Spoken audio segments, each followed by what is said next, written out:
The Spoken Token is a proud member of the Pod Studio One podcast network.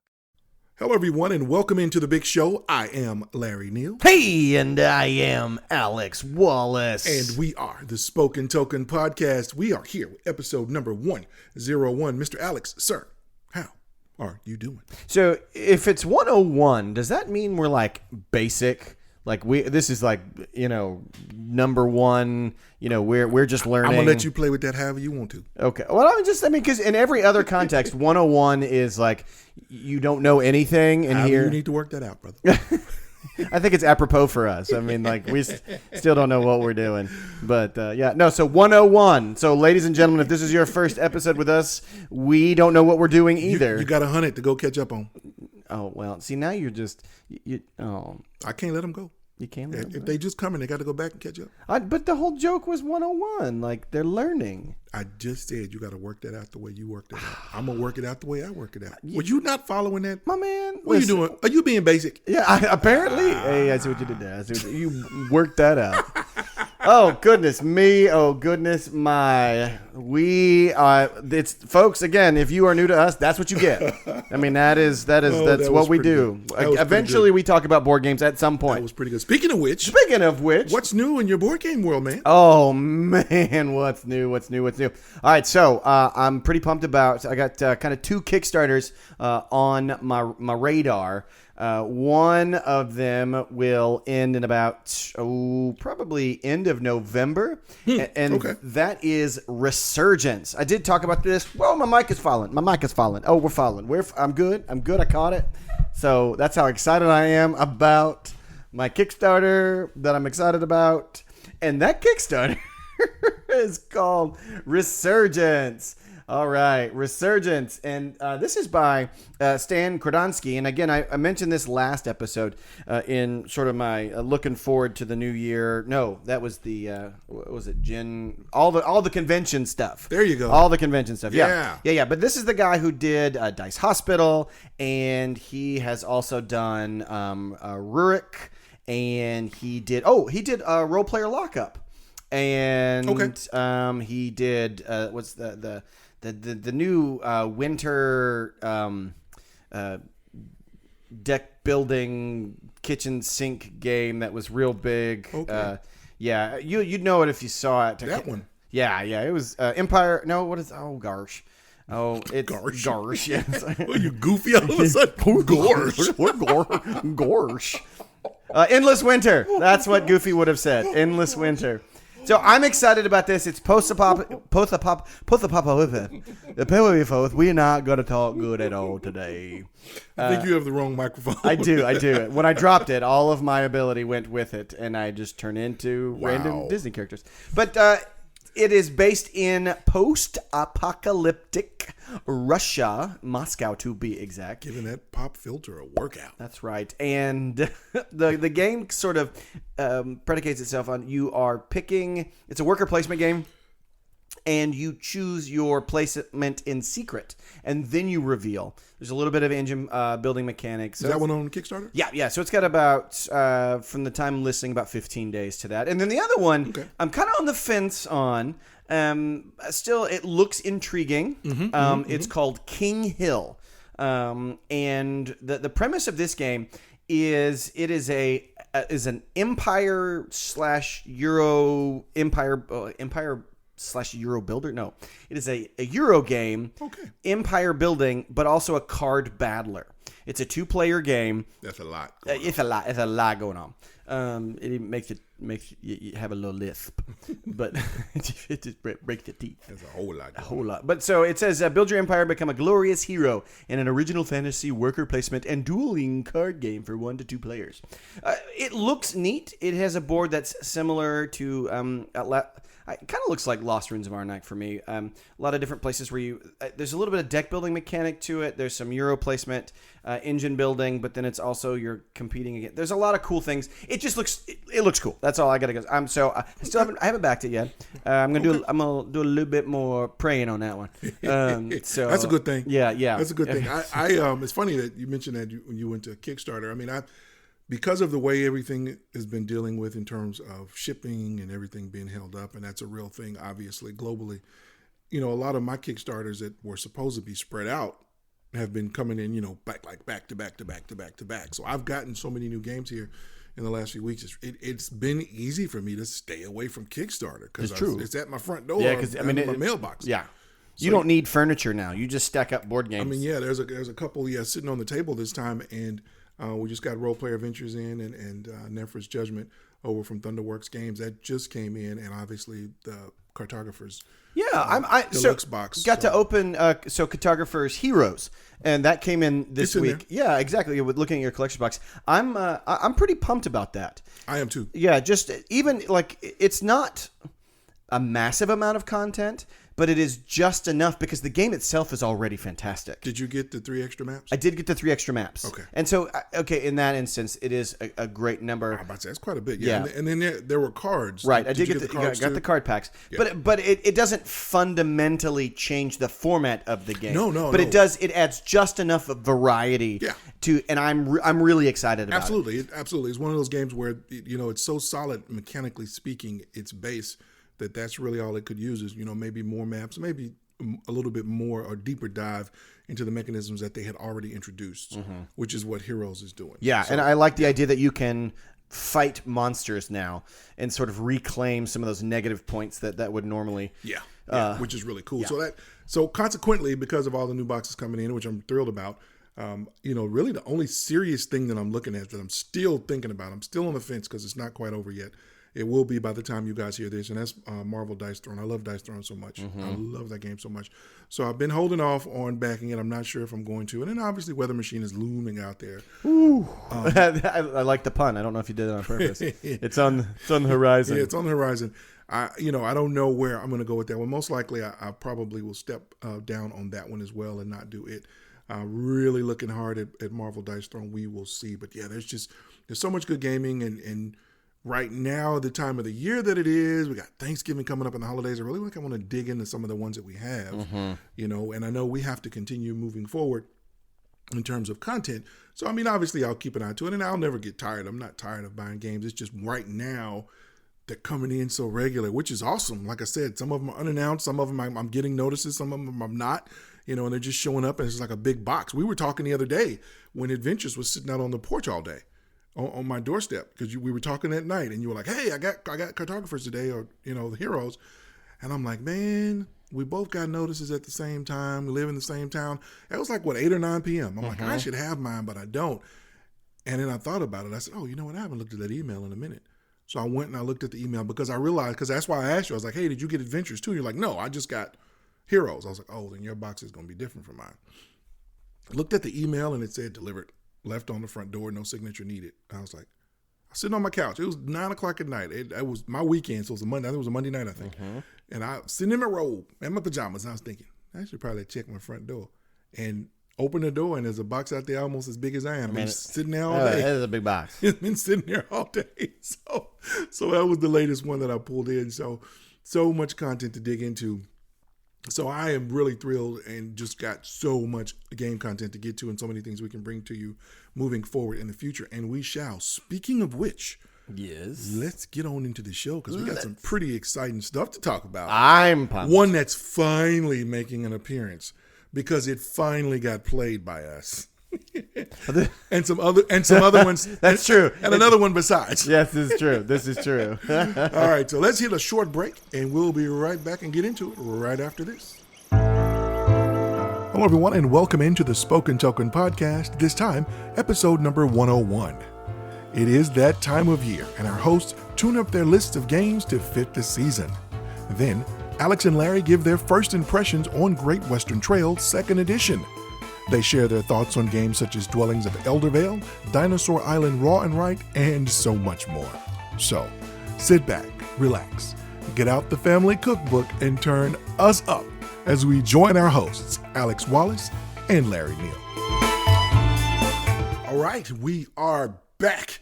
Mr. Alex, we're going to do some first impressions. I don't think first impressions is actually accurate for this one. So right, first impressions for me. Tell me, yes. So I'm for this particular game. I'm going to call first impressions : second chance. And we'll explain what he means by that. But just for everybody who wants to know, of course, first impressions, what we do is we talk about our first time with the game, from the acquisition of it to sitting down with it and playing it that first time. So this one is not our more in-depth on the table, but just kind of our thoughts after we played it that first time and get those quick first impressions. So they're totally subject to change as we play the game on further down the road. Alex, what game, sir, are we covering this time? Well... Do I go into the history of this? Well, if you don't, I was going to. I think it's fair. I think it's fair. So, and I also too. So, and I'm telling you, I'm going to put a bookmark right here. I would like to talk about once we get through with this specifically, just what happens when you actually your tastes change. So, the game that we're talking about is a Great Western Trail by Alexander Pfister. There you go. I'm doing it again. So sorry, Alex. It's like my tongue got real fat all of a sudden. So for the rest of the episode, I'm going to talk like this. That is not true because I myself could not handle that. So Great Western Trail, and this is the second edition by Alexander Pfister, published by Eggertspiele, and also Plan B is of the people who sort of re-released this. This is available now. So, Great Western Trail. Larry and I, in our infancy of podcasting, this was one of the first games that I really sought out to get because I had heard a lot of great things, and we sat down with 3 other players. It was the second game of a night, and I thought, we could easily just kind of... That was a Terraforming Mars night, wasn't it? No, I think it was a Rising Sun night. It was at your old, it was at your old house. It was at Dave's house. Was it not? No, are you sure? Positive. Okay. Well, this is one of those Mandela effect things. I was looking at your white table. We were sitting and you were teaching it at your house, the old house. Okay. All right. I remember this differently. So the tale of 2 trails. Oh, I see what I did there. Regardless, but the concept of the idea, where it took place is different, but the concept is the same. Is that it was the second game of the night, and I thought, we could, between the 5 of us, we could figure this out pretty quickly. And within the first 20 or 30 minutes, it wasn't even that long. I think okay. And you know what's happening? You may be talking about a time where I wasn't there. I think that it might actually be it. That's what happened. Okay. Because the time you showed me, it was literally just you and I. Okay. Oh, then yes. Then I don't even remember that. I'm not even sure I was there when I was showing you that. Okay. Well, that explains a lot. So, all right. Regardless, it was after a long night of gaming. We thought we got one more game in us. Let's try this one. Yeah, I wasn't there for that. Okay. And as I tried to dig in, learn the rules in that moment, it wasn't happening. Try to learn the rules. And in set that it up. moment. Yes, in that moment. Oh, man. Which actually is an interesting idea, is should you have to study a game before you play it? Yes. Interesting. That could be another segment. Point counterpoint? Yeah, don't be that guy. So don't be that guy. Don't break out a game at game night that you ain't never learned and seen before. Okay, wait. Time out. Okay, but all right, we're gonna table this. Don't be that guy. We're gonna table this because I disagree with you. Don't be that guy. Okay, but we'll table it. All right. Regardless, all the things, learning it didn't happen. It stressed me out, stressed everyone else out. We moved on to something else. What did you learn? And not what you think I learned. And I guess I tried to bring it out with you, and the same thing happened. I just got overwhelmed with the iconography and certain things that didn't click. Well, fast forward, that was probably 4 years ago. I'd gotten rid of it, and I never even played it. It left soon after that. It did. And it was one of those that I've said several times, I wish that I would have given it a chance because I didn't really know what I was thinking. So I ordered it through Rick. I got the second edition. We put it out, and I did my homework. I studied it.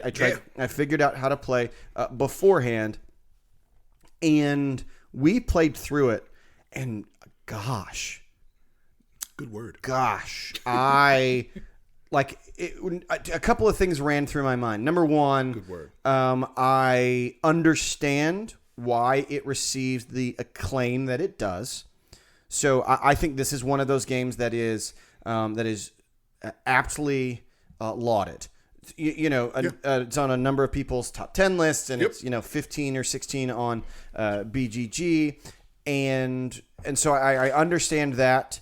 I'm glad I own the second edition, and for a number of reasons we can get into in a little bit. It was beautiful. The way that we were able to move through it quickly. There is so much going on, and a lot of things that you have to pay attention to. But as someone whose game tastes have changed, It's quite manageable. it is incredibly manageable. Yeah. And so just getting through, I think the thing that really came through with this play was that how much of this it is just a deck builder. It is. I mean, there are so many other things going on, but that's the core mechanic of this game is deck building. Because as you walk through, you are trying to gain particular types of cows because what you're looking for, what you want in the cow is really is specific because you want cows that don't necessarily match other cows so that when you get to Kansas City to sell them, you can get higher money rewards. And now there are a number of other mechanics going on. And so I could see why someone might go, this is not a deck builder. This is a Euro with deck building mechanic. And they would be very accurate in saying that.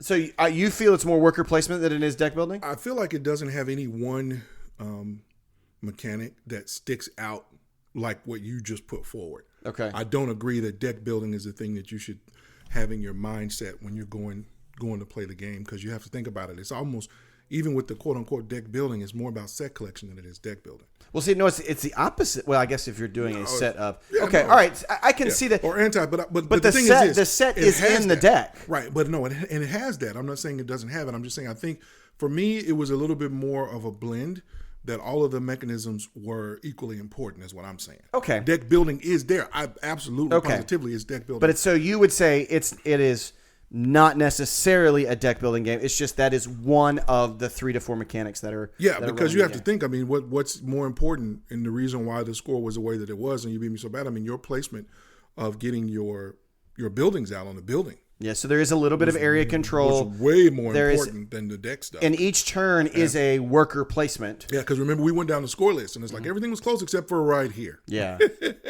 And I wasn't really paying that much attention in terms of the quote unquote deck building piece. Okay. I really was trying to figure out, how do I get through here, and how can I get myself in a position where I can put more buildings out, because I could see that lead dwindling, as you were putting more buildings out. But all of those things are there though. Yeah. I mean, there is deck building in it. If you don't like deck builders, I mean, you're not going to be able to approach it like it's not a deck builder, because that is absolutely a part of it. But I think the other bits and pieces, to me, they're all they're there together. Well, the way the game opened itself up, so I thought was so fascinating for me. And one of the things I enjoyed the most is because where you can actually go is pretty sparse in the beginning. But then as you are putting your places out on the board, you're building the West, man. Yeah, it just thematically it worked. And again, Larry and I, this is a late to the party as well. But I will say I get it. I get it now. Yeah, no, it's so if you are a like kind of one of those people that's new to the hobby, or you are someone who's been in the hobby, but maybe you're kind of trying to go back and catch up on games that like people really say are sort of the stalwarts of the community. Yeah. This is one of those games I highly recommend that you need to go seek out. Yeah, here's the deal. So with this new edition and all the things that I have studied, looked at, and even from my own recollection, the only difference, there are 3 major differences in first ed and second ed. And first ed and second ed. So number 1, ultimately, it has all new art. Yep. Which you take it or leave it. The old art is it's very much computer generated, with the faces and stuff, and so that looks kind of it doesn't really matter. Now mechanically, there's nothing different in the game other than the new edition comes with a solo mode. And so if that's something that you really get into, then the new edition is what you're going to need to. There's some quality of life things that, like, they add bags that most people. So the second edition, first ed people bought bags for the tiles. Now the second edition, they just give you bags, which is great. The insert was wonderful. I really, really appreciated that. And then the third thing is this game is built with representation in mind. Where and we can have a discussion on board game representation at some point down the line, but where every character in the game in the original was very much, the white Anglo-Saxon type. I guess Anglo-Saxon. I mean, I guess you. I'm sorry, but again, there was no people of color in it, and then it also had it was called the Indian Trading Post. Here they've switched, and it's no longer an Indian Trading Post. It is the Outlaw Encampment. Fundamentally, it does the exact same thing. Right. They just changed the theming of it to remove. That kind of connotation. Yeah, depicting a culture as always the bad guys. Right. And well, no, it was as a trading post, so it wasn't necessarily, Gotcha. A derogatory, but also just the stereotypical nature of it. Right. And then on the little pieces, you actually have a female, and you have, or I believe it was a female. Was the engineer maybe? Okay. I don't remember. All right. And then, you're talking about on the the three different tiles. It was a female, and then you had a person of color. I like the fact that the meeples can wear cowboy hats. Now that's true, and that was the other piece of a representation. My favorite thing ever. So what they do is they actually give 4 different your player meeples are in 4 different, lack of better term, skin tones. So I mean, and then what you do is you choose the skin tone of your choice.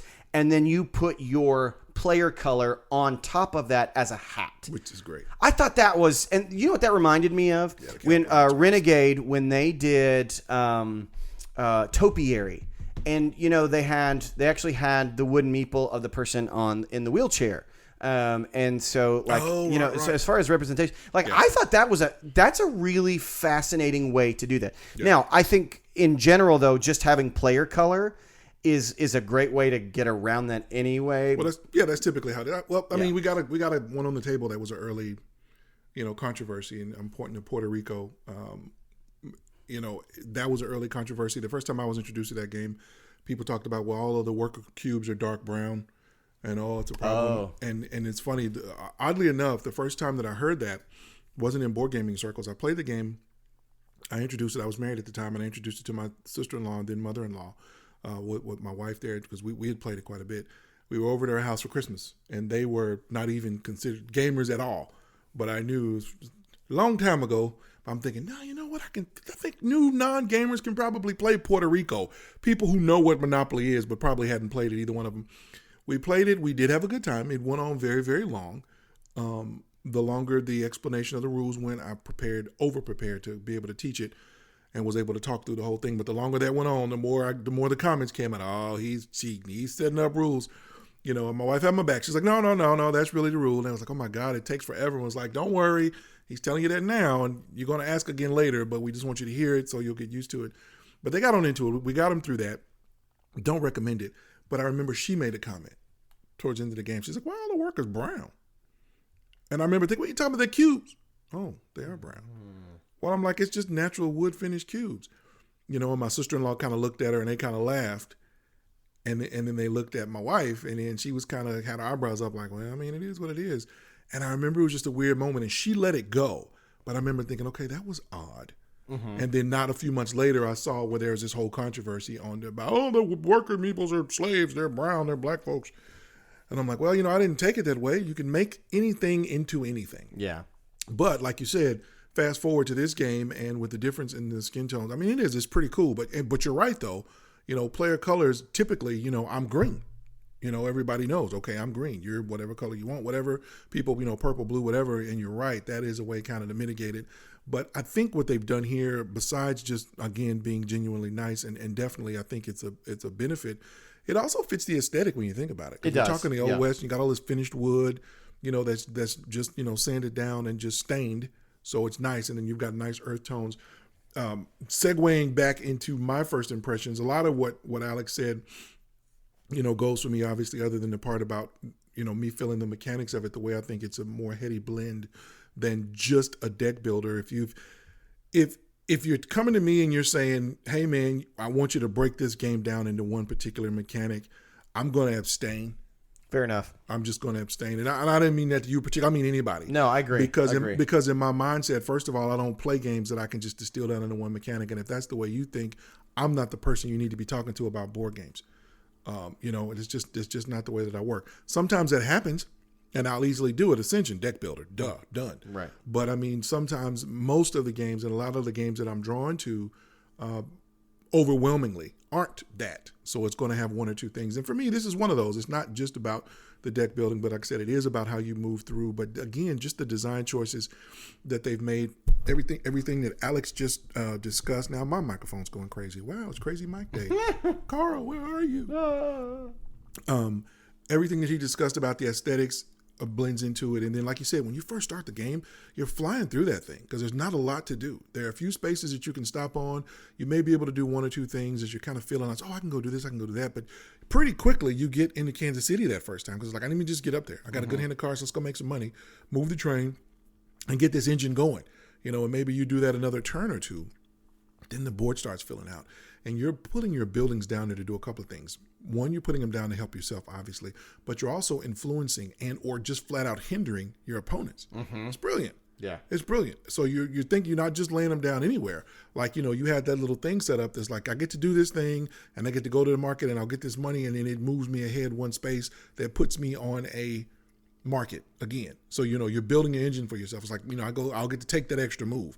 I can only move 3, but this thing gives me 1 move. So I'll go here, stop here, do this, do my stuff, get some money, and then I'll go to the big market, and it's, so you can build up all these little engines out on the board. And then of course, like you said, in your hand, you're trying to collect cards. You got to go to the cow market. I mean, come on, man, you get to buy cattle.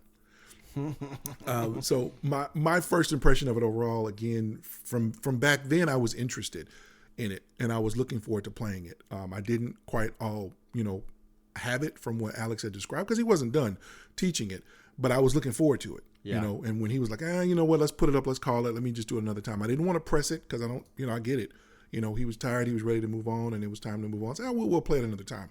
I was a bit mildly bummed when he got rid of it so quickly, but there's so many other games, so I didn't think a whole lot about it. And I didn't move on it myself because, I guess it was kind of an out of sight, out of mind thing because I never really had learned the whole game. But I was really glad when he told me he was getting it again too. And now that we've played it, I'm like with him. I mean, guys, this game is so well designed, and the production is all of this, everything about this game in this box, from the production, the physical production of it, to the development that was done at the publisher, to the game design itself from Alexander Pfister. All of this is above average. This is not average stuff, guys. This is a seminal title, I'm gonna call it. And I get it. It may not get that much traction because of the theming, or maybe because of the second ed, and who knows, all the other stuff that goes on with them, doing some of the inclusive things that they've done. Who knows? But don't let those things deter you. This is an above average in every category, design and execution. It is fantastic. If you just hate the Wild West, actually, there are 2 more versions of it coming set in different areas. So, that's cool. That's good. Yeah. So I assume, from what I understand, the board is different. So it has a different layout. Well, sure. And because I think one is like in Rio de I can't even remember. Like one is in South America, maybe, and then there's another one where popular cattle drive places. Space. Yes, absolutely, cattle in space. It's Firefly. But and so the board, the paths are different. Right. And well, I mean, that's how strong the fundamental design is. Yeah. In terms of my first impression of it, it's just a really strong design. So I'm looking forward to digging into this one. Doing better, learning better, getting into the nuances. I think this one is kind of a sneaky. One of the last things I want to say about it, I think this one is kind of a sneaky, almost gateway game, and not in weight by any stretch of the imagination. But the reason why I say that is backdoor. Depending on if you've got an adventurous group of people that have been playing games, even if they've been, I'm talking strictly, of course, in the U.S. and I guess in Europe too. If they've been playing mainstream games a lot, even if they haven't been playing hobby level games, but they've been playing them a lot, and that they're adventurous, it will feel familiar to them because of the way the pathing on the board is designed. That's kind of what it's kind of like a roll your dice, move your mice thing, except you're not rolling dice. You just got 3 movement points. That one mechanic alone is familiar enough to people playing, mainstream big box non-hobby board games where they may give it a shot. And all you got to do is give them a shot. We're talking the average adult. If they just give it a chance and don't gloss over when you're explaining it to them, it's going to hook them in. It's that good. So that's why I say that. Now, having said that, I definitely wouldn't recommend trying it if you weren't 100% sure it might hit. Because it is a lot to put on the table in front of somebody that's in the game. I get it's but one of those. Like, it's really good though. It's tough because just when you look at it, like all games that are iconography dependent, It is overwhelming. It's super busy. Yeah. Oh, you know what's funny? You did the alliteration at the top, and this is what I ended my part with what I wrote. Said, don't take the game lightly. There's so much more depth than is presented in even learning the game. Like coffee or even tea, it has to have the water of the other players to really bloom and show you its true nature. This is a seminal title. So when you hit it, I said, hey, we both went to the coffee thing, because it is like that. You know, it's like, it's great. You think about tea, if it's aromatic, for those of you who love tea, I drink tea, I like tea. I love coffee smell more. It smells so good, but it still takes that water, the introduction of that other element to pull out the bloom of the full flavor. That's what this one takes. You know, you're sitting there, you're smelling the ground coffee, you're smelling those fresh roasted tea leaves, you know, when you're reading it, when you're learning it, and that's great. It's enticing. Okay, I want a cup of this. But man, when you get to water those other players and you start playing it, this one, like you said, this one opens up and blooms, and you're like, what did I stumble into? This is great. Yeah. So very high marks. Really, really, really looking forward to learning this one and playing this one on down the road. So, Mr. Alex, I guess that's it for our first look at Great Western Trail, second edition by Alexander Pfister, published by Eggertspiele, and was released just this year in 2021. All right, so remember I told you that I want to put a bookmark in something and come back to it? Nah, I forgot. No, okay, well, this is that time. So this game is, I'm so excited that I get to rediscover this game. Oh, yeah, that. Okay. Yeah, and I what's interesting for me, and I might be the only person that finds interest, but maybe me walking through this can help somebody else. It's okay if your taste change. For sure, they're going to. Right, exactly. And the more you're in the hobby, the more that you see what you like, why you like certain things, and allow yourself the opportunity to let go of certain games because they're not necessarily your cup of tea. Oh no! And that could mean like genuinely letting them go, or just the title itself, like the weight it holds in your head. Like I remember feeling I had to think certain games were amazing because so many people thought that they were incredible. Oh, yeah, like if you don't like this, then whatever. Gotcha. So see where you're coming from. Yeah, okay. And so allow yourself to just say no. I either like this or I don't, or I tolerate it, or whatever. Moving on down the spectrum, but this is one of those things where I wish that I had more patience to give it the time that it needed. And so it makes me want to go back and, sort of look at games for, that in that first 2 or 3 years where I was like burning through certain things and really looking for, I don't know, the dungeon crawler or whatever, so that I can engage with things and, that aren't necessarily whatever I was feeling. Like you said, yeah, because your taste changed. No, that's pretty cool. I'm telling you, I was laughing because I could think of 3 games that I was introduced to for the first time. And with the group of people, these were all at game days, early game days, pre-Dave and the whole 9. And I played the game with a table full of people. We played it in every instance. We played it right because somebody who knew the game taught us in each instance. Everyone at the table was like, this is trash. This is garbage. This is poor design, these were intelligent people. They weren't just dumping on it. They were saying why, oh, this is bad, this is that, and the other. And I was sitting there going, this is great. I love this game. All 3 of those games. What game was that? All 3 of those games are in my collection right now. What was it? One of them is Leonardo da Vinci. Okay. Which is a worker placement game. And somebody to be fair, someone at the table had bought it. The guy who taught us, he was only supposed to teach, but he ended up playing with us too because they were going to have 2 tables, but there was just one. He owned a copy also, and it was on sale. He found it on, I can't remember what's, Thoughthammer. It's the first time I think I found Thoughthammer. It was on sale. He said, to be fair, it's on sale for like $10. And it had really good components for the day. This was TGD 3, by the way. Okay. Table hated it. I asked him later what the website was. Went home that night and ordered my copy. The week after the show, because it was over the weekend, that next week my copy showed up. And I've played it a few times, and I love that game. Absolutely love it. The other one is Batu, Curse of the Stormlords, I believe. I don't want to say the title wrong. Same thing. We played it, we learned it, and it was an early play and win. And it was both of those games were in my first TGD actually. Okay. And one of the people that played with us, I'm going to tell you how bad it was received. The number of people that they had set up to play didn't end up playing. We went through it, and there were like another 2 tables behind us. The other table got about halfway through it and quit and said it was terrible. And then the last table was like, oh, we don't even want to play it. We good. Oh. So very few of us even played it. And one of the guys playing with me won it. Okay. And he was like, I don't really want it. Okay. Because I don't like it. And you want it. And he gave it to me. And he told me, he said, I'm only going to give it to you are you going to play it? Mm-hmm. He said, otherwise, I'll take it home. He was from East Tennessee. He was like, I'll take it home, and I'll give it to somebody else. No, I'll play it, which I have. But 2, Storm of the Horse Lords.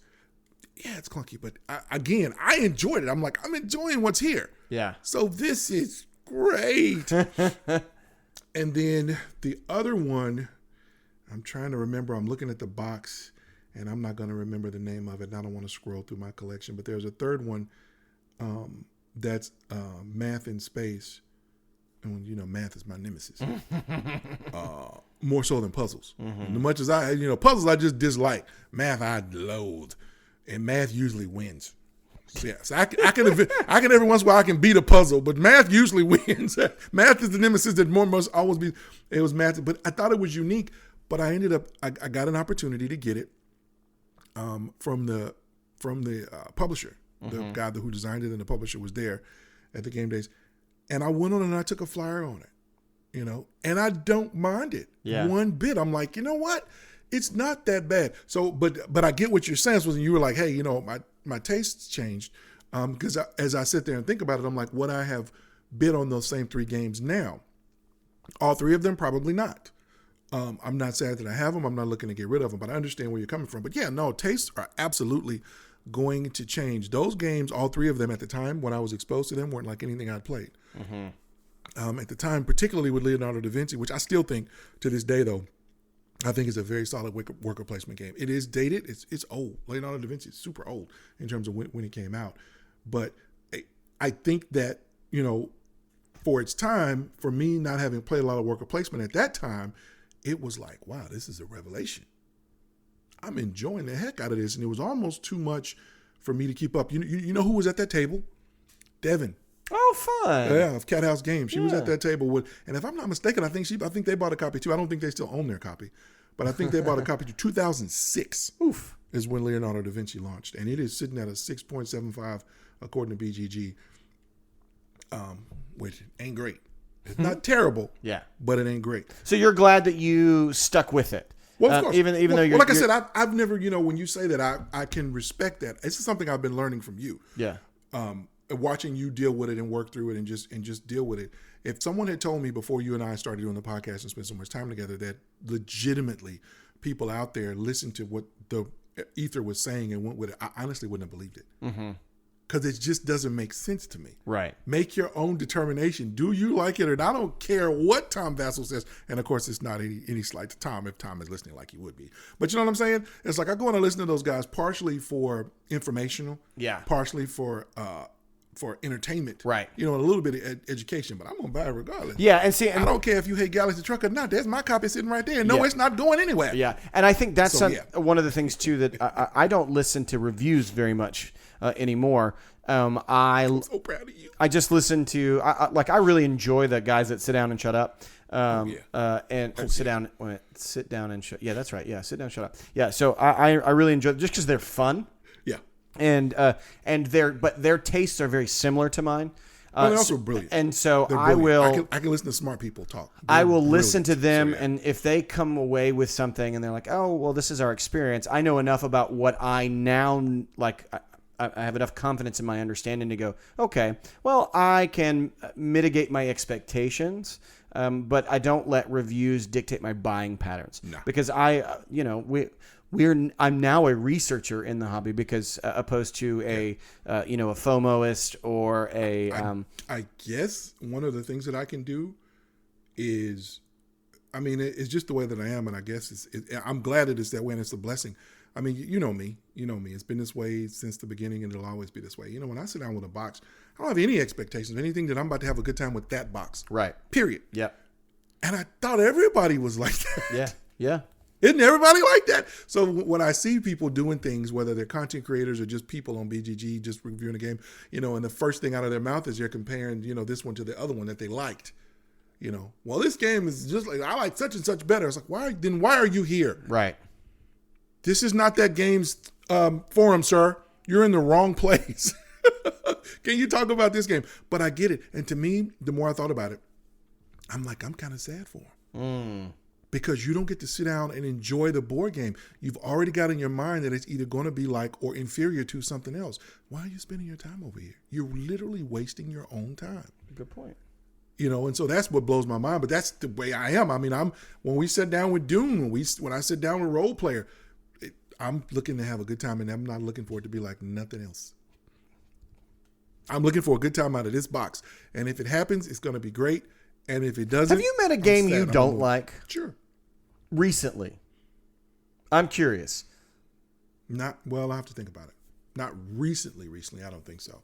Well, so, all right, tell me the last game you played and you're like, and not a puzzle game or, that's pretty much all it would be. So, the truth is we don't get to play as much as we would like. Right. We cover, and I own a lot more than I get a chance to play. I'm trying to think if there's anything. I'm sure there's something in the house I can't think of. What, on BG Arena, Board Game Arena or anything? No, I don't think so. No, because that's a really small group, and we're it's like me and you. I mean, we sit there and we're like, we're gonna play this, and it's like, do you know it? Nope.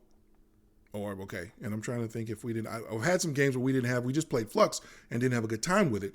That's because Flux falls flat on BG Arena. I'm glad it's there. By the way, speaking of which, if you want to learn how to play Flux or you want to teach somebody, by all means, go to Board Game Arena and do it. Because keeping up with all the rules and stuff, it does it for you. But without the, lack of a better term, without the three-dimensionality of the actual cards and stuff, it just fell flat. It felt soulless. Okay. So even for me, and I own 3 versions of Flux, I was like, I'm not enjoying this. I do like me some Flux. I do. I love it. And they've got Star Flux and regular Flux on BGA now. We can try it, and you can see if you believe it or agree with it. I'm flipping through my own collection. I was just curious. No worries. No, yeah. I mean, it's a good point. I mean, I try to, figure it out. So that's what for next episode. Do your research, Larry. What's Galaxy's Edge is the other game I was trying to remember. With No, you ain't played. Oh, Galaxy. Oh, that's the math game. Yeah, you ain't played. Yeah, I got you. Okay. I didn't play that. You're right. No, you ain't played that. All right. It's got a 6.06 on it. 6.06. All right. Well, that was just a fun little bookmark, and I think we maybe diverted a little bit longer than we should have. We booked the mark out of that book. We sure did. All right. So let's go to break. We'll be right back after these messages from our sponsor.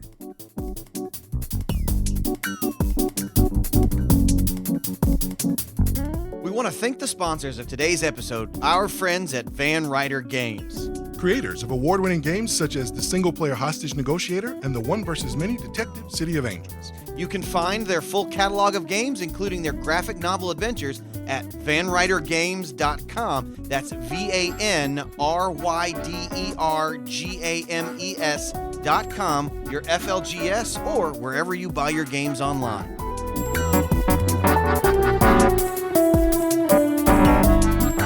And we're back.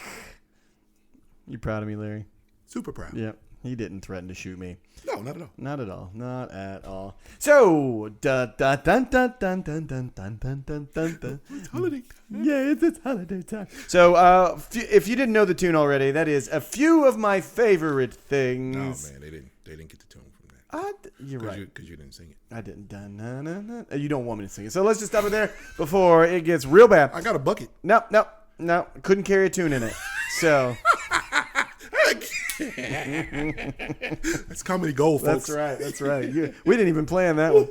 So that was straight up like, I wanted to say Pippen to Jordan, but apparently those two don't like each other anymore. But did they ever really? Apparently not. So they had us all fooled. Few of my favorite things. What are we doing, sir? Well, I think we're just talking about some pretty neat things that you and I have sort of looked at over the last 2 weeks. And so for me, I just got this 2 games actually that one I've been able to get to the table. One I'm getting to the table on Monday night. But that is first is Eclipse, Second Dawn for the Galaxy. This is the second edition of Eclipse. This is the one I'm getting to play on Monday night. I'm through the moon, at least just with the over the moon, not through the moon. So, I'm so excited to run through the moon. Bah! That sounds pretty painful. Yeah, that's right. Yeah, no, I'm Just over saying. the moon with. So you're the reason why that chunk of the moon is floating around the Earth That's right true. Yeah, it's that new Halle Berry movie where apparently the moon is empty. Have you seen this? No. Oh, there is a new Halle Berry movie. Halle Berry and Roland Emmerich, the guy that brought you all of the blow up the Earth movies from 2012 to Independence Day to all the other ways you can blow up the Earth. But apparently the moon is empty and it's full of aliens, and Halle Berry has to fly to the moon. So that's how much I like this game. Is I made a Halle Berry Roland Emmerich connection. Okay, but so I haven't played it yet. I have done a lot of researching, watching other people play it, and it's just it ticks all of those boxes for me. And one of them is that it's now streamlined to roughly about 25 minutes to 30 minutes per player. Now, I know you don't necessarily land on those things, but what well, no, not that. I don't know if it's going to be that quick. But no, I think I really do, because from most that I've read and seen play, I mean it lands. I mean even on larger player counts, it lands within the 2.5 hour range, which I mean is still kind of a longer game, but for what you're doing in this to get that full space sort of exploration and space and upgrading and battling and all that. I mean it's. some space on the table. Yeah, some space on the table. Two spaces. So I'm really excited about that. Now, another game that I actually got to get to the table. Yes. That I have been salivating just as much, if not longer, than Eclipse was the Dwellings of Eldervale. We played this at 4-player. Larry unfortunately couldn't join us.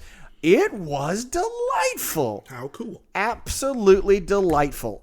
Now, a couple of things. I ended up getting so there's three tiers, I think, maybe 4 tiers. You've got the super deluxe expansion that comes with double the monsters, and they come with little sound bases that make them go rawr. And then you have a legendary edition that's everything in the normal box, just upgraded significantly. And this thing, I mean, the production value is through the roof, but everything wasn't overdone. Everything had a purpose, and it was for so much in the box. Everything is separated into trays, and all of those trays are actual functioning game areas for your player, which I really appreciated. The game itself is I mean, as you go through later on, it becomes pretty deep, but it's not difficult. And there's just enough asymmetry so that everyone's kind of doing something different. And I really enjoyed it. It was such a delightful game to play. I say this and not trying to diminish how much that I really do enjoy it. I think the box for me is a bit bigger than the experience than the experience warrants. That's interesting. Yes. Now, I'm not sad about it. I love it. But it's one of those, okay, it's such a big box. There's so, and you know, the way that it's organized, it's a necessity, but I'm just kind of like going, all right, box to game ratio, you know, but there are, you know, there are a number of, I think, like, just make something up. Did you just make up a thing? What? Box to game ratio? I don't know. I mean, the size of the box versus, you know, the what you actually get it. So I'm still trying. I am still gnawing on that bone, if you will, trying to determine whether or not, like, okay. But I'm not gonna get rid of it because this one, like, I did a lot to get this one. Don't you? I'm not gonna get rid of it because I enjoy it. I really. It is a few of my favorite things, and I do. So this isn't even really a first impressions. This is just me, you know, waxing and waning. Well, this is just a few of your favorite things. Yeah, so you're just talking about a game in your collection. I just love it. Talk on. I love it. Oh, you done? Yeah, I'm done. They're both in my collection. Oh, my bad. Okay. I only have the one that I'm going to talk about this time. I've got some new ones that I would love to talk about, but I haven't gotten into them yet. But one of them we got a chance to play at our production meeting just this past week, and that is the new Dinosaur Island Rawr and Write which is designed by Brian Lewis, David McGregor, Marissa, Misura, and of course published by our friends over at Pandasaurus Games. And this one was released in 2021. Wow. So Alex made a statement the other night right after we finished playing that I hadn't considered. And I don't know that I disagree with it. And his statement was, he was like, hey, I think this is my favorite version of the Dinosaur Island game mechanic or, recipe, period. And I was thinking to myself, initially, my first response was like, oh, wait a minute, man, this is just a roller. But then I thought about it because I've played it solo a couple of times myself before I played it with him. And I'm like, no, he is absolutely right in terms of it is 100% the Dinosaur Island. For lack of a better term, no pun intended, DNA is all over this one. For a roll and write, this one is probably the deepest, most fully realized and developed roll and write I've ever played. Not saying it's the deepest one that exists, because there could be plenty that I haven't played. But in terms of ones that I've played myself, this one definitely is probably the deepest and the most involved in terms of when you're done, what you're doing. You've played the full version, quote unquote, big box in quotes version of the game. Right. Because you got the same thing going on, guys. And if you played Dinosaur Island, and if you don't, I'm about to go through it just a little bit briefly here. Basically, you're building a dinosaur park and you're managing the park by harvesting DNA to build certain dinos. You're adding rides, you're adding attractions, and then you're running the park, and then, of course, you're mitigating the deaths because you got to keep your security level up. If you don't keep your security up, then, we're talking about raptors, so stuff happens. And, of course, those things count against your score. And that happens in the big game, too. Here, in the Rawr and Write, you do have DNA dice that you roll, which are a staple of the big box games, and you do use them to recruit both DNA and to do other actions, but you're physically drawing on a grid your dinos. When you draw the dino, it's so brilliant. When you're drawing a particular dino, they have a paddock. Depending on what type of dino it is, how big it is, that set for the paddock is preset. And you can put up to 4 dinos in that paddock. So you want to build raptors, you just build the 3x3 grid and put an R on it for raptors. There are 2 other, dinos in that category that would get different paddocks. So if you want to build them, you'd build another 3x3 grid somewhere, put their letter on it, and go from there. But you have to connect everything from roads in order to run the park, which is how you get points. When you're building the park, when you're drawing it on the grid paper, you're free to draw anything anywhere you want to. You can put them anywhere you want. They don't have to touch. In fact, they can't touch. They can't be adjacent to one another, directly touching one another, and you can put them anywhere. But you got to watch where you put it, because when you run the park, you can only run on spaces and get points from it on spaces that are connected by roads.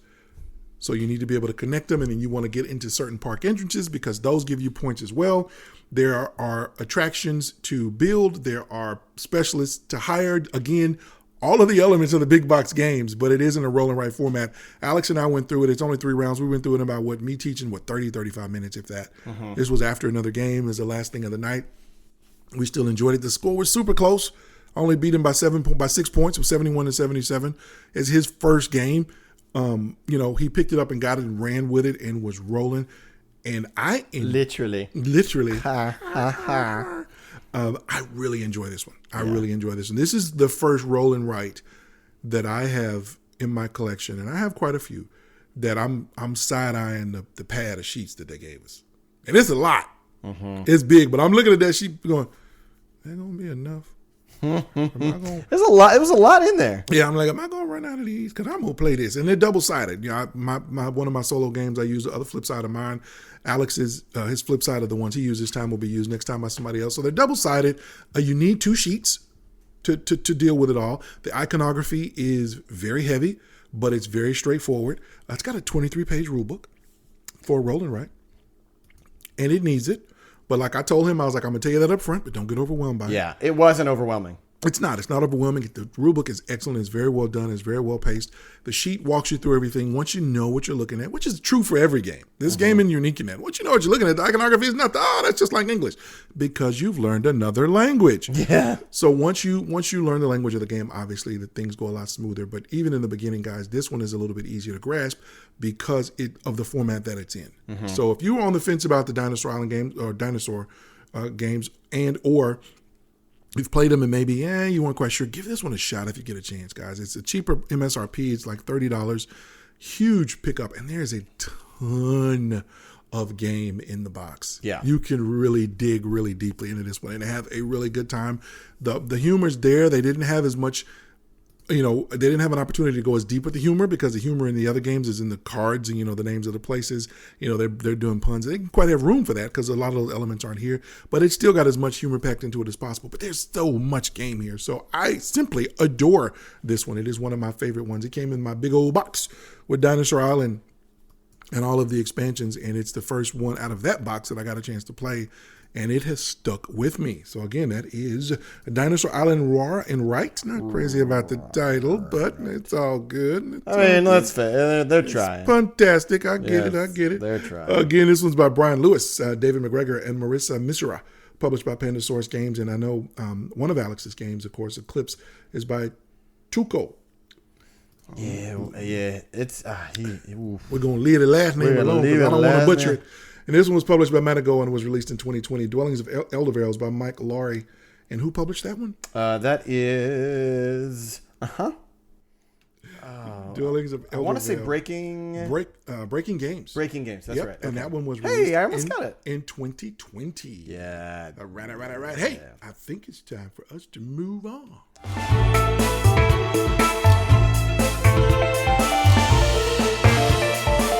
Right.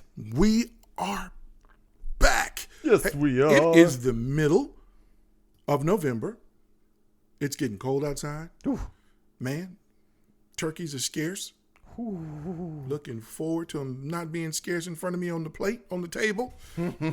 Seeing my family and playing some games. Yes. That's definitely one of the things that we're going to do. And we've done traditionally, and I hope you guys do too. So let's talk about that time of year.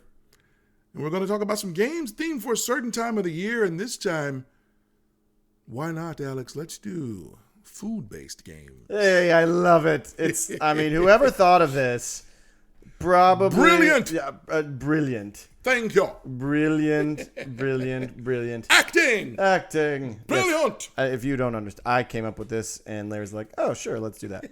So it's like, yes, we will do that, sir. Man, we were hamming it up. I don't know why you ruined it. We were hamming it up for you. Oh, you were hamming? Oh, so the real question is, do you have pineapple with your ham? Clove in the pineapple with the ham was delicious. No, yeah. All right. We're talking about that time of the year, Thanksgiving. So let's just do food-based games. So I've got 6 games here. They're put into like 3 categories. My first category is... Ooh, fancy. Yes, I know. I'm learning from Larry. My first category is games about running a food establishment. So first, the first game I have is came out in 2019, and that is the game called Foodies. Now, Foodies is published by it's actually Simon and designed by Ken Gruel and Marco Portugal. And honestly, that's your rival. You're trying to make your restaurant the best it can be. Mm-hmm. You got a lot of different mechanics going on. You've got a little bit of set collection. You got a little bit of placement going on, and just a lot of cool little restaurant theme. It's really thematic. So that is Foodies. What you got, Larry? Oh, my first game? Yeah, okay. What's your first game? My first game is probably my biggest stretch, but it is about food. It used to stress people out. I never got stressed out playing it, but I haven't played it in a while. Okay. And that's Agricola. Agricola. That one, of course, is by Uwe Rosenberg, published by Z-Man Games. It's the version that I have, anyway, is published by Z-Man. Originally was released in 2007. Clearly, that's from where my version is from. And it's about food. And then, like I said, you got to feed your family. Mm-hmm. You're running a farm. You're raising a farm. You're raising crops. You're raising animals, livestock. But you got to feed your family. Got to feed your family. You got to add on to the house. But every time you add on to the house and add a baby to the room, that's great. But now you got to feed them, too. So I always imagined that because they were working a farm, that it was always just a big old harvest-laden table. Yeah, I could see that. And I'm being honest. That's always the way I always pictured it, because you work hard. You got to put a lot of fuel in to get a lot of work out. And so that one, of course, it's one of the seminal games of all time. I think it just happened to hit during now, but this really is a really timeless design, a classic in my collection. It's actually on the table this time as well. And one of my early games that I purchased that was probably my grasp exceeding my current means at the time. And it's one of those games that it pulled me up. Okay. Because, we had been playing Catan. We had gone through Carcassonne. Had a couple of older games that we had played too, and I was thinking, yeah, I'm ready for this. I'm just reading, getting into the PGG and all of that stuff, and Agricola pops up, and I'm like, yeah, it's the new hotness from Eurogame. I'm going to get it. I'm going to play it. Yeah. And I happened to cross one neat story. Won't get into it here, but I happened to cross a copy on the shelves, bought it, took it home. And yeah, within 2 minutes was like, I need to call my mom because I don't know what happened. What happened? What's going on? I thought I was getting a board game. This is an adult thing. Hold on. I'm not grown yet. Mm-hmm. If that's what this is, I'm not grown. Yeah. And I had just a few seconds of that. But me and my wife, at the time, we dug on into it. And again, we played enough, and I love games so much. But I mean, even then, the value of the design was evident. And quite frankly, Cities and Nights at 6 players in Catan had gotten me ready. We had stair-stepped up to it. It really had. But just immediately was like, wow, this is amazing. And you think about the things that have come since then, but it is a really good one. So if you get a chance, Agricola. Uwe Rosenberg. Your next game, sir? My next game. My next one about running a food establishment would be the overwhelmingly popular yet incredibly complex Food Chain Magnate. This is one of those games where, talk about taste change. I was like, oh, I have to get this game. I have to get this game because it's so highly rated. But I did a lot of studying. I did a lot of looking. And I am so glad that I chose not to do this game because it's bonkers how much is going on. And there are cards, there are interactions, you're thinking of all the stuff and the things. But if you like really crunchy, I guess chunky works. I like chunky soup. Yeah, if you like chunky soup. But if you like a lot really crunchy, meaty, intricate systems and all of this, Food Chain Magnet is for you. I know people who sing the praises of this game. I want to play it. Yeah, it's one I would like to play, but this was back when I thought like I needed all the best games ever, and I'm glad that I waited. All 6 of them. Yeah, but that's a Food Chain Magnet. So I am telling you, if you get an opportunity and you like really, really meaty games, see what I did there? But this is a game about food and the people who sell that food to you. Okay, what's your next one, Larry? My next one is Cinque Terre. Cinque Terre. And this one is by Chris Handy, published by Rio Grande Games, and was released in 2013. This is one we played at Origins. Dave and I played it at Origins the year it came out. And this one is simply about you are going around to the different farm fields and harvesting fruits and vegetables, and then you're going and you're selling them to towns. Cinque Terre is a real place. I believe it's in Italy. It is. Mm-hmm.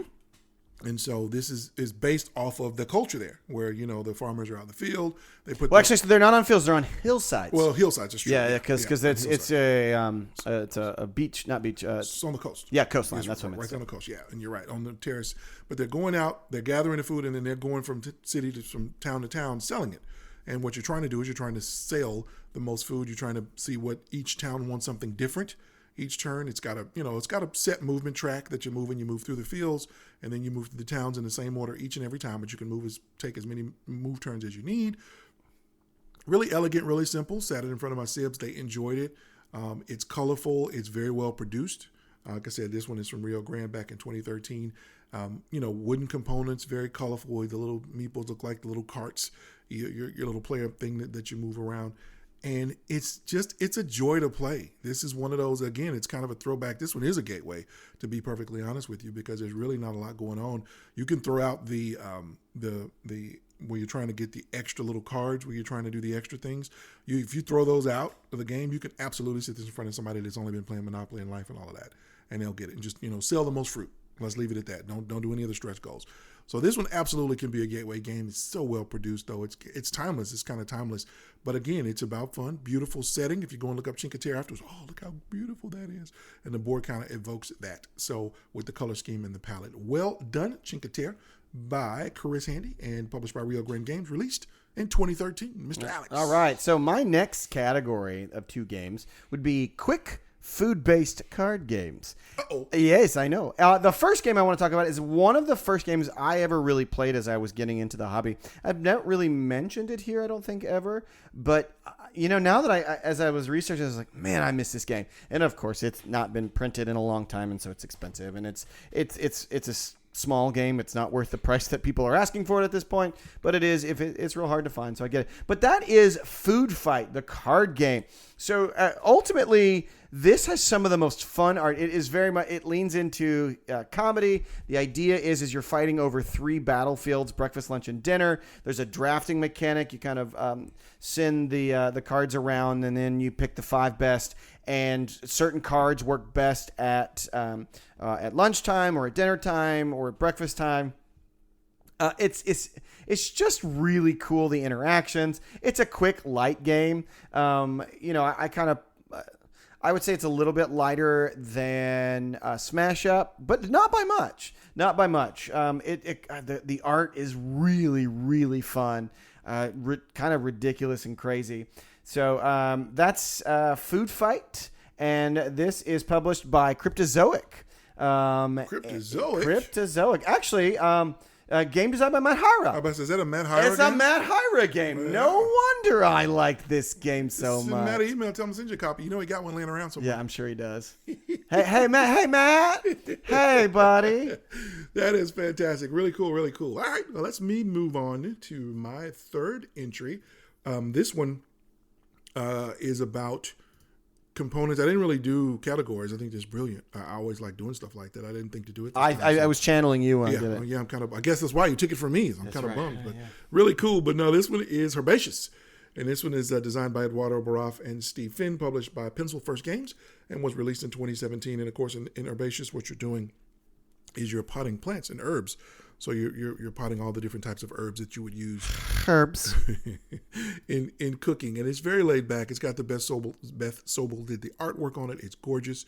It's a card game. It's a card-based game, but it's really, really laid back. It plays well. I think it plays really good solo, but just collecting the sets that you need to grow the herbs, and just the mindset that it puts you in. You just want to get some tea and get a biscuit or tea cake or whatever it is, and just kind of relax, put some jazz on, and just lay it down and look at the beautiful artwork and just play the game. And I think it's really, really cool in that way. And I love, particularly when I cook in real life, I like using herbs. I like messing around with them and trying to do different things or bring out different flavors. So this one was of particular interest to me. I liked the way it looked, and then I saw the gameplay and was like, oh man, this is for me. I got to give it a shot. So I'm really, really glad I got it. This is one of my Kickstarters from back in the day. I caught one of the reprints, and I got all of the content that they had for it. So really, really neat game. Really, really laid back. Very economical. If you can find a copy, it's very economically priced. So small game. It's all cards, so you can pack it down pretty small, pretty tight, and take it with you a lot of different places. So by all means, do that. But it lets you talk and think about the herbs that you use when you cook, and it makes your food taste so good. And that is Herbaceous by Eduardo Baraf and Steve Finn, published by Pencil First Games LLC, released initially in 2017. All right, I'm going to go ahead and just put my last two together because when you talk about food, for me especially, and it might be food or just the fact of the holidays, but I think of wine for different reasons. But yes, I mean, some people are like, I just need wine to get through the holidays, and some people are like, oh, it's nice and food related. But so there are two kind of quintessential wine based games. What? Yes, one I would recommend for most players. One I would recommend for, again, those heavy-minded players. So the first one is Viticulture. Yeah, it's, designed by Jamie Stagmeyer and Alan Stone, published by Stonemaier Games. Definitely recommend the Essential Edition. That's the one that's available now. It kind of has most everything you need to play. But that's actually one of the first worker placement games I introduced my wife to, and she really enjoyed it. But it goes through seasons and does a lot of really fun things. It's beautiful and pretty smooth and nothing like too chunky. Do you like the word chunky I got there? So chunky. Chunky. Now, but when we talk about chunky, let's get to chunky. Oh, I missed my other card game. Oh, I just looking at my notes. I did. All right. So then I'll finish this and then I'll swing back around. I'll just take it all and then you can finish yours. But my next one is the chunky one, and that is Vinos, designed by Vital Lacerda. So then they actually had a deluxe edition released in 2016, but it's straight up Lacerda. I mean, there's no easy about it. You're making wine and selling wine and shipping wine and doing all the things that Lacerda wants you to do and breaking your brain and all that kind of stuff. So, but again, you're making wine and you're selling wine. So if you like wine, if breaking wine your is, brain, yeah, if you like wine, that's your thing. But viticulture is more my speed. Vinos is more Larry's speed. And then the other quick card game about food that I wanted to mention was Point Salad. I've talked about it at length here. But that is designed by Molly Johnson, Robert Melvin, and Sean Stackenwich. It's a great card drafting game. It's quick. It's easy. Point Salad. Produced by AEG. I highly recommend that one. So really, really, really One of my fun. favorite stories about that game is when you said you walked into that store, one of the stores you visited. Yeah. And you told them it was we a were good at the game, beach. Yeah. and they moved it to the front of the store. Oh, yeah. Yeah. Every time I think about that game, I think about that store where you told. I said, how cool is that? Well, yeah, because it was at that point, it was getting so much traction and people couldn't find it anywhere. And I saw that they had it and they had several copies. Like, hey, first of all, awesome, and I will take my copy. Right. And second of all, this may be something you want to put out there, because if someone's coming looking for a game, and this might be one of those games. That's really, really cool. Yeah, I think that's really, really cool. So keep going, man. I finished my No, list. that was my list. I'm done. I'm done too. I'm done too. I finished with Herbaceous. Wow. Yeah. Wow. Not quite. Not quite well? No, man. What you got? We got Thanksgiving wishes for everybody. Oh, you wish them Thanksgiving then. So you don't want to wish them Thanksgiving? Happy Thanksgiving, everybody. Alex didn't want to wish y'all Thanksgiving. Oh, my gosh. Y'all heard it. Listen, we are truly back to 101. He is being super extra mega right now and brand new, but y'all heard him just now tell me to do it, and he was like, well, you do it then. I ain't doing it. Y'all heard that. No, we do. We want to wish everybody a happy Thanksgiving. We know we won't get a chance to sit with you again in a new episode until after December, when we'll get further into the holidays. Our big Christmas show is coming up, but we do wish everyone here in the U.S. a very happy Thanksgiving. Hope you have a wonderful time with family and friends. You get a chance to get together. However you're traveling, if you're not traveling, if you're staying home, guys, that's okay too. Pull out a game. Love on the ones close to you. Love on the ones you have.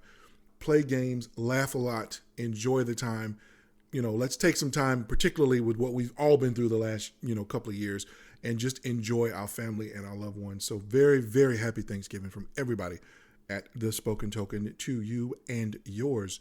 Mr. Alex, is there anything else, sir, that you have to share? Happy Thanksgiving. Thanks, man. That's great. And wow. Yes, sir. Wow. We have come to the end of another episode. So once again, we thank you for sharing your time with us and coming in and spending some time with us. Don't forget to reach out to us on social media if you want to interact with us, and we will see you again at the top of December. So for The Spoken Token, this is Larry Neal saying keep communicating. And this is Alex Wallace saying keep playing.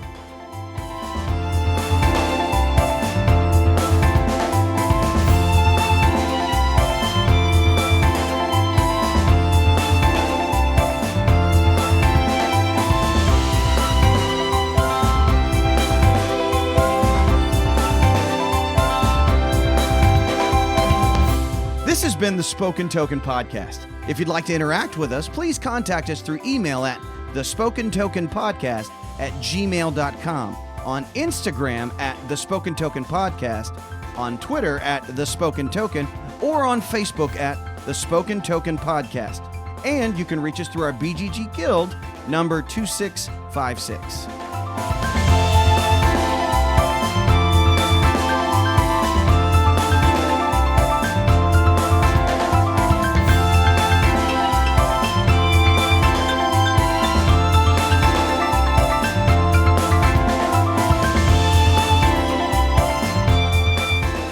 Listening to a Pod Studio One Podcast Network podcast. Find more great podcasts at www.podstudio1.com.